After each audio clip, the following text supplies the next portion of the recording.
Welcome back, everyone. Recently, we had the great pleasure of looking through a book of medicine compiled from the Hadith of the Prophet of Islam. Let's review one thing we learned and then look at an interesting email response to it. We'll talk about this in more detail later, but let me summarize the main point of what's being said. There are numerous Hadith that talk about breastfeeding while pregnant. Here in Sayudi's Book of Medicine, Imam Malik is commenting on this topic. Essentially, the belief is that there is some interaction between menstrual blood and breast milk. As a result, pregnancy and breastfeeding can't occur together at the risk of injuring a child. Interestingly, this is one of the topics that Muhammad seems uncertain about. He didn't like breastfeeding during pregnancy and wanted to prohibit it, but couldn't determine, observationally, if it caused any harm or not. However, there are certainly reports attributed to Muhammad that prohibit breastfeeding while pregnant entirely. Muhammad said, "Do not kill your children secretly, for the milk with which a child is suckled while his mother is pregnant overtakes the horseman and throws him from his horse."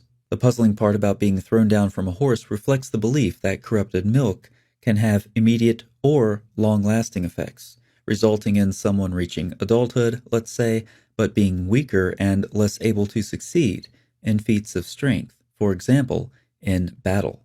Now let's look at an email response that I received to my video, "Are You a Hadith Rejector?" This email comes from a woman in a Muslim-majority country, and so I will quote her anonymously because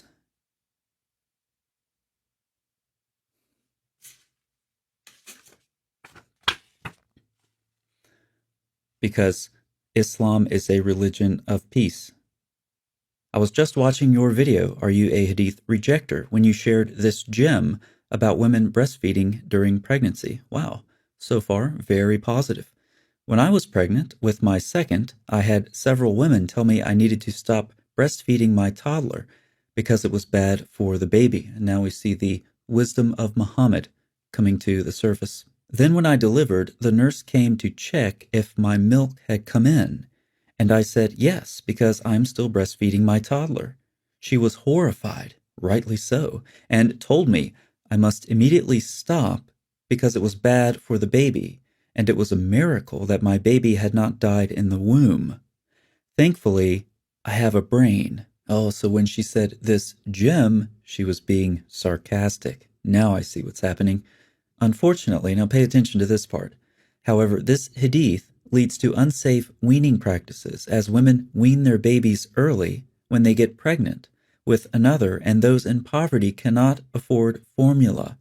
So they give their babies cow's milk, mint tea, herbal infusions, and other food and drink that is not safe for an infant. Muhammad's wisdom leads to illness and malnourishment. I want to be very careful at this point to clearly articulate the root of the problem.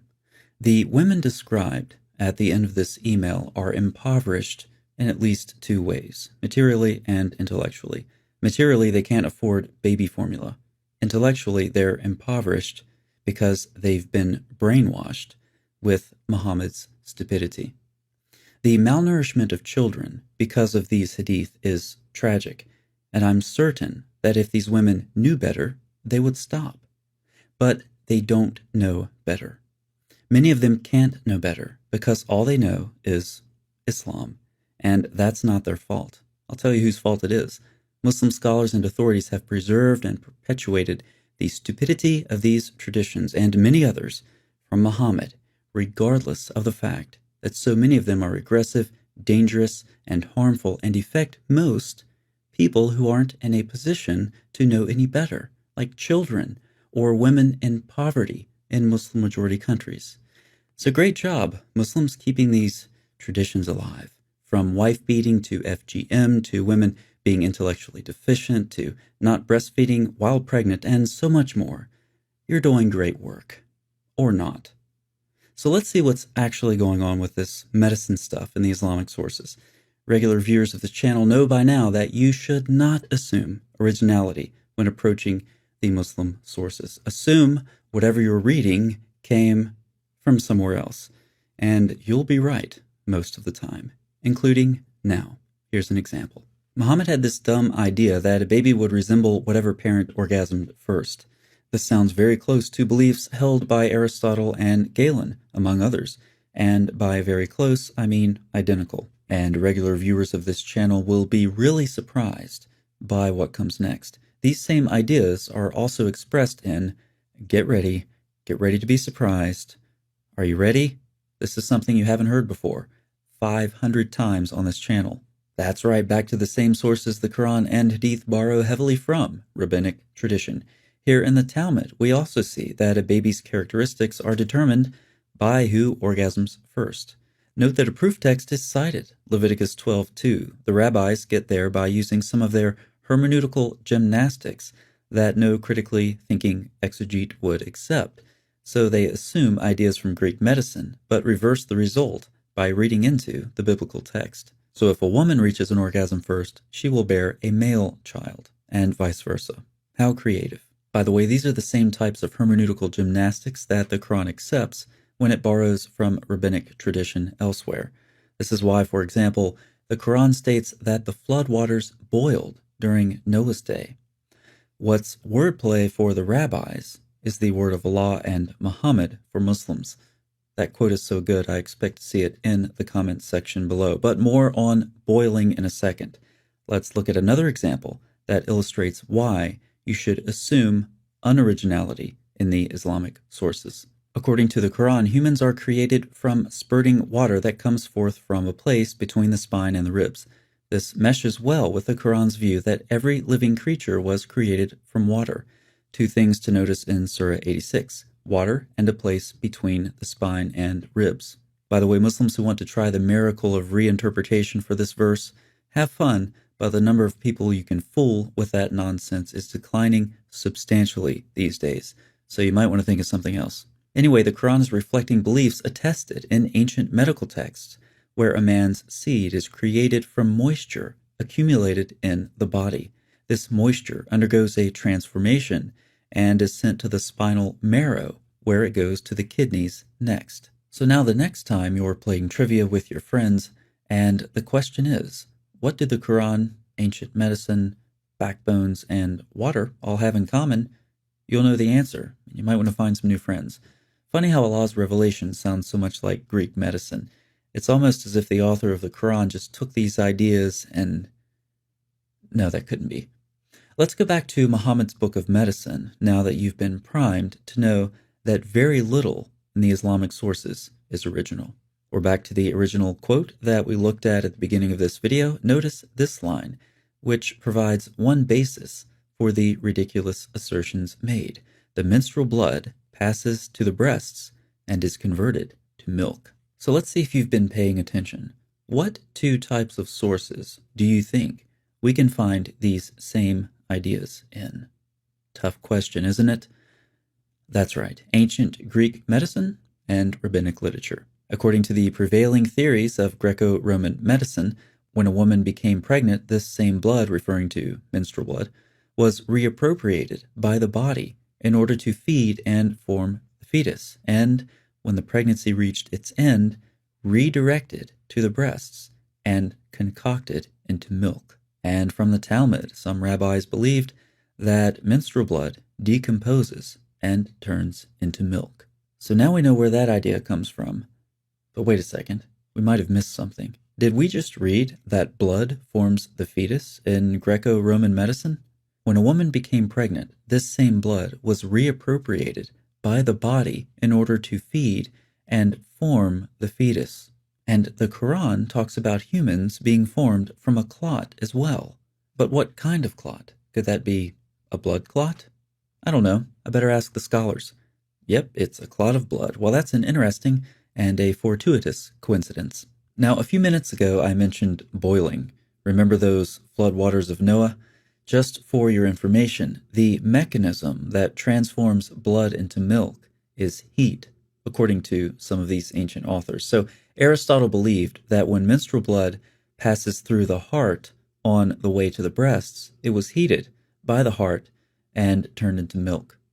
But aside from all that, since menstrual blood and milk are so closely connected in this world of thought, corruption of these fluids is possible and can harm the child. According to Muhammad, Ironically, as we've seen, this hadith actually results in children being harmed, malnourished in the Muslim world. Now let's look at a comment responding to the same video on hadith rejectors. First of all, notice that this person attempts to apply the label given to him by Marxist identity politics. Maybe if he calls me an Islamophobe, it will signal that he is a member of the oppressed and that I should stop criticizing his worldview. On the contrary, anyone who uses this word with me automatically reduces their credibility by 50% if I'm in a good mood, and I'm rarely in a good mood. But on to the defense. I'm criticizing the hadith because the Quran has no fault. This is a defense being used with increasing frequency as the hadith are being rejected. Now, this channel has dozens of videos criticizing the Quran from numerous angles, but if Muslims want to put their blindfolds on, earplugs in, and bang away on their keyboards in the comments section and ignore all of that while proclaiming that the Quran is unassailable, well, that's your choice to keep your head buried in the sand. But everyone else realizes that you should not try to fall back on the Quran when the weakness of the hadith is exposed. Yes, even on and especially on the subject of science. Think about it. The Quran, the book that teaches that humans are made from spurting water that comes from the backbone. That's your defense, Muslims? You want to retreat from the hadith's knowledge of biology to the Quran? Seriously? Okay, have it your way. The Quran doesn't tell us anything specific about breast milk. This makes me as sad as the verses on adult breastfeeding being removed from the Quran, since anything the Quran would have said about breast milk itself would have been equally entertaining. But the Quran gets very close to our main topic for this video, uncomfortably close for Muslims. First, notice the utter lack of nuance, pun intended because we're getting ready to talk about cow's milk. The utter lack of nuance in these verses. Whether it's a woman, a cow, or a bee, the Arabic word is the same, translated belly. A woman carries a baby in her belly. Cows have milk in their bellies. A bee makes honey in its belly. So let's see what Allah is saying about cow bellies in Surah 16. Now, once again, I am not a Muslim scholar, so let's ask the scholars. Help us out, Ibn Kathir. And surely in the cattle is a lesson for you. We give you to drink from what is in their bellies? Between excretions and blood, pure milk, pleasant tasting to the drinkers. Sure does sound like milk is stored in the belly of a cow. Here's what Ibn Kathir gets from this verse. It, referring to milk, is between excrement and blood in the belly of the animal, in this case, the cow. So it seems that milk is stored in the belly of the cow. Let's read further. The blood goes to the veins and the milk goes to the udder, and blah, blah, blah, blah, blah. None of them gets mixed with another after separating, and none of them is affected by the other. Oh, this is the sign. Look how Allah keeps the milk and the excretions and the blood all in the stomach of the cow, but separate. What a miracle. Let's fact check Ibn Kathir and the Quran using a kids' science website. I thought a kids' science website would be appropriate since Muhammad loved children so much that he slept with one. As plant material and other stuff moves through the other chambers of the stomach and into the small intestine, nutrients and excess water are absorbed into the bloodstream and then circulate to the mammary gland in the udder. There, special cells combine the nutrients with sugars from the cow's liver to create milk. Also, the milk is made in the udder, which means it isn't stored in the stomach, which means it doesn't actually have to get transported through the body to be dispensed. Do you see where Allah failed here?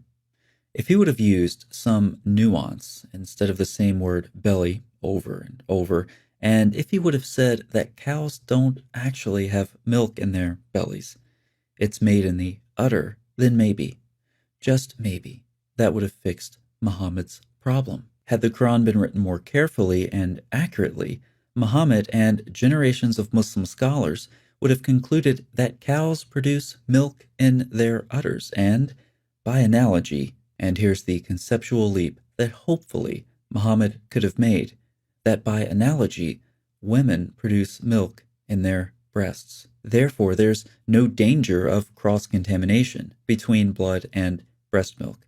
Then kids today wouldn't be malnourished because they don't know any better than to follow Muhammad's stupid hadith, which simply perpetuates outdated ideas from ancient medicine. But no, Allah makes no effort to contradict ancient Greek medicine in the Quran.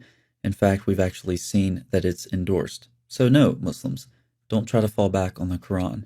In the very few times Allah musters up the courage to talk about biology in the Quran, he's embarrassing, like the Hadith, though mercifully, he's less detailed. Before we end, let's remind ourselves of the big picture of what's actually going on here. For a very long time now, Muslims have been losing wars and land, getting left behind in technology, and having their religion increasingly scrutinized. All of this has left them with an identity crisis. Modern science provided a new discourse and an opportunity to regain some credibility. If only the Muslim sources could be reread as scientifically accurate, maybe that would help the religion limp along for a time and blend in with modern societies, giving the illusion of compatibility. This enterprise is failing massively. Today, Islamic sources are being subjected to scrutiny like never before, and they are failing those tests as well. Yes, there are plenty of Muslims floating around in the vacuum of Islamic thought, but there are plenty leaving. Those numbers are increasing. The religion of Islam is collapsing. But hey, that's what happens when you build your house on the sand. Thanks so much for watching. I'll see you next time.